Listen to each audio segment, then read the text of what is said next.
अस्सलामुअलैकुम रहमतुल्लाहि वबरकातुहू। मैं उम्मीद करता हूँ कि तमाम सुनने वाले खैरियत से होंगे, तो खुश होंगे। आज के लेक्चर का टॉपिक है नेफ्रॉन। जैसे कि हम ह्यूमन एक्सक्रीटरी सिस्टम पढ़ रहे हैं और उसमें हमने पढ़ा था कि मेन ऑर्गन किडनीज होते हैं। तो हर किडनी का कोई ऐसा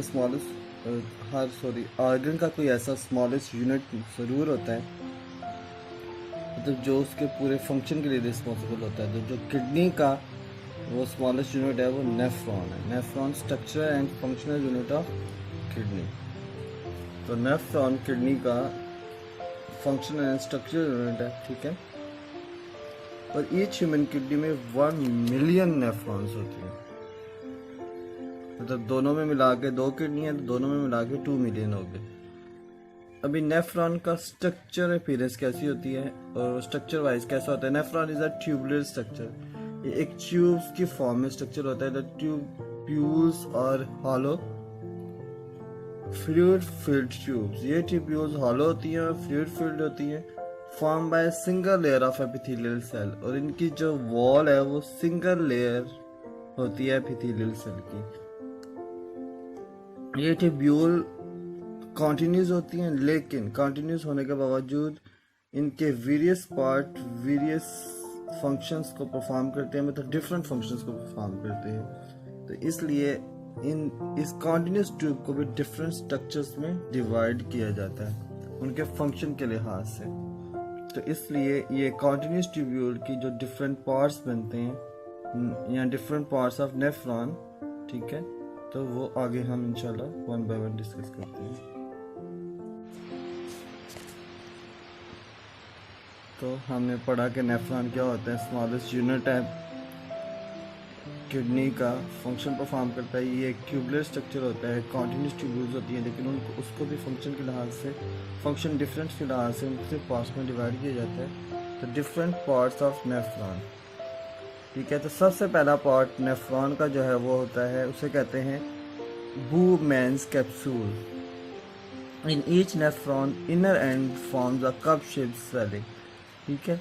ईच नेफ्रॉन में सबसे पहले उसका एक पार्ट होता है, कप शेप स्वेलिंग बनती है वहाँ पे, तो उसे कहते हैं बूमैन कैप्सूल, ठीक है।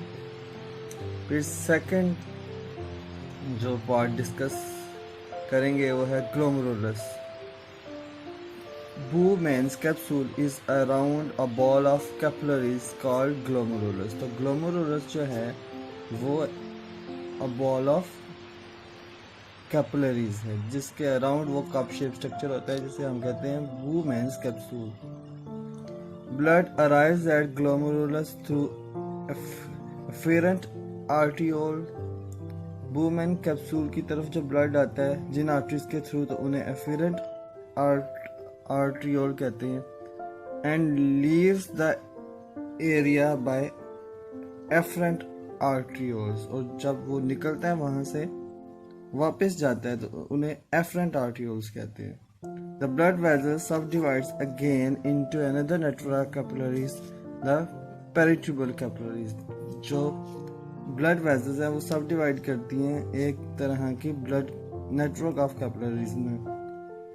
एफरेंट आर्टियोल और एफरेंट आर्टियोल के अलावा ब्लड जो वेसल्स हैं, ये दोनों जो डिवीजन्स हैं ब्लड कैपिलरीज के, ब्लड आर्टरीज की, मतलब एफरेंट आर्टियोल और एफरेंट आर्टियोल। एक बड़ी आर्टरी होती है ब्लड आर्टरी, उससे ये स्मॉलर सेक्शन बनता है आर्टियोल।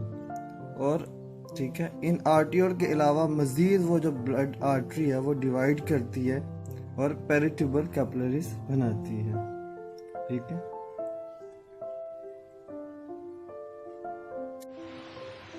नेक्स्ट,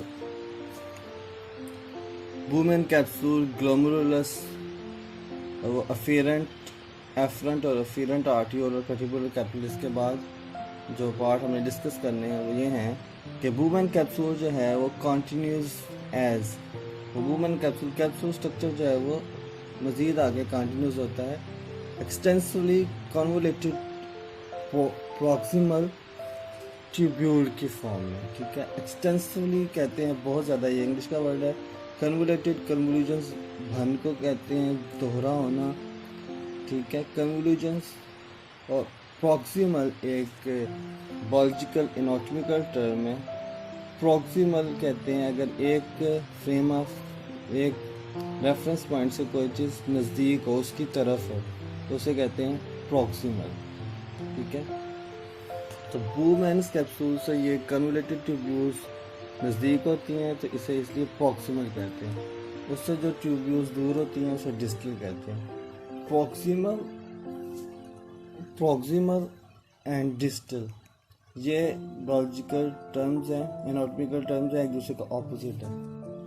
प्रॉक्सिमल कहते हैं अगर किसी रेफरेंस पॉइंट से कोई चीज़ उसकी तरफ हो, नज़दीक हो, तो प्रॉक्सिमल। अगर उस पॉइंट ऑफ रेफरेंस से कोई चीज़ दूर हो, अवे हो, तो वो डिस्टल।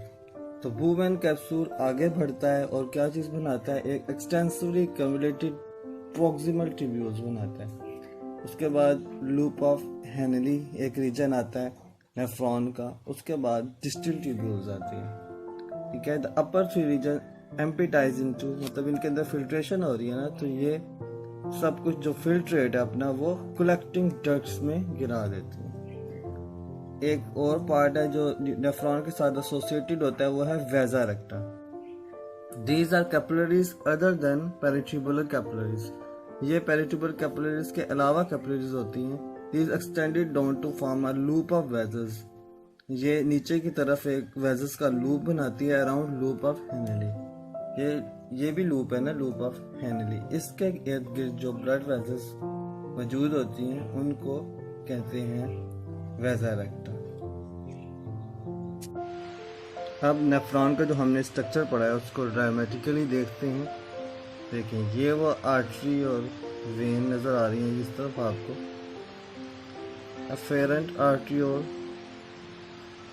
ये जा रही है, अफेरेंट आर्ट्रियोल और अफेरेंट आर्ट्रियोल ये बूबन का ग्लोमेरुलर से जो निकल रही है, ठीक है। ये देखिए उससे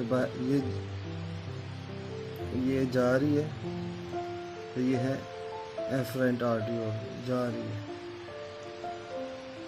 अब वो निकल रही है तो अफेरेंट आर्ट्रियोल जो निकल रही है,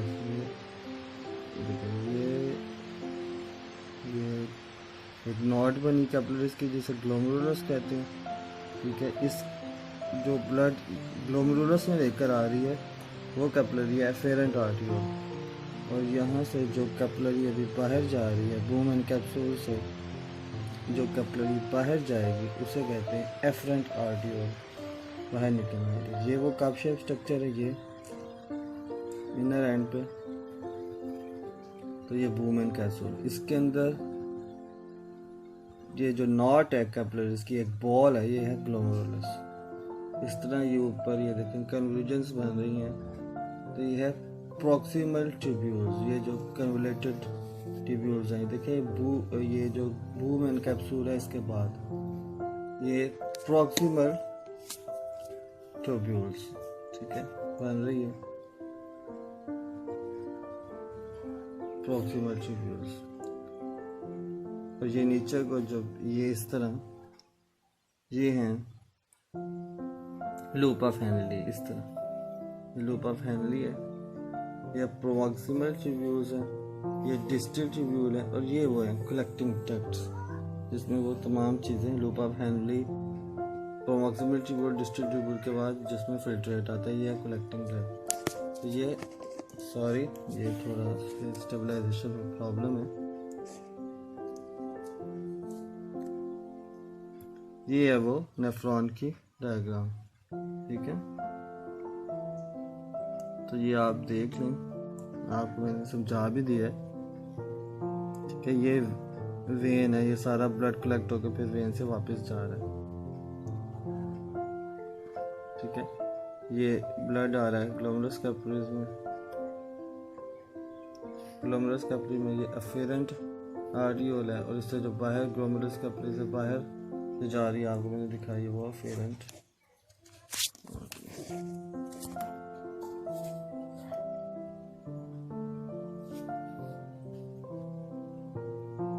इस डायग्राम को एक दफ़ा फिर हम समझते हैं।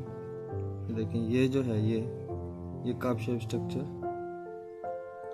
ये बूब एंड कैप्सूल है। इसके अंदर ये नॉट है कैपिलरीज की, ये ग्लोमेरुलस, ठीक है। ये बाहर से आर्टरी जो आ रही है ब्लड लेके किडनी में, वहाँ से एक आर्टियोल आती है, आर्टियोल आर्टरी, मेन आर्टरी से एक सब डिवीजन होगी वो आर्टियोल, तो वो इधर नॉट बनाती है कैपिलरीज की आगे जो ग्लोमेरुलस है, और ये जो ग्लोमेरुलस की तरफ ब्लड लेकर आ रही है इसे एफेरेंट आर्टियोल कहते हैं। और फिर जो ये वुमेन कैप्सूल से ये ग्लोमेरुलस से बाहर एक आर्टियोल जा रही है, इसे एफेरेंट आर्टियोल कहते हैं। ये वुमेन कैप्सूल के बाद ये जो ऊपर, ठीक है, ये जो कन्वोल्यूशंस हैं ट्यूब्यूल्स की, ये हैं प्रॉक्सिमल ट्यूब्यूल। इसके बाद ये नीचे, आप ये नीचे देखें, प्रॉक्सिमल ट्यूब्यूल के बाद ये एक जो लूप बन रही है, ये loop of Henley, distributive tubule, और ये कलेक्टिंग डक्ट्स। तो ये नेफ्रॉन का स्ट्रक्चर है, जो स्ट्रक्चरल पार्ट होता है किसका, किडनी का। इसमें सारी फिल्ट्रेशन होती है। इसका आगे हम इंशाल्लाह नेक्स्ट लेक्चर में इसका हम फंक्शन पढ़ेंगे कि किडनी इसमें फंक्शन कैसे होता है।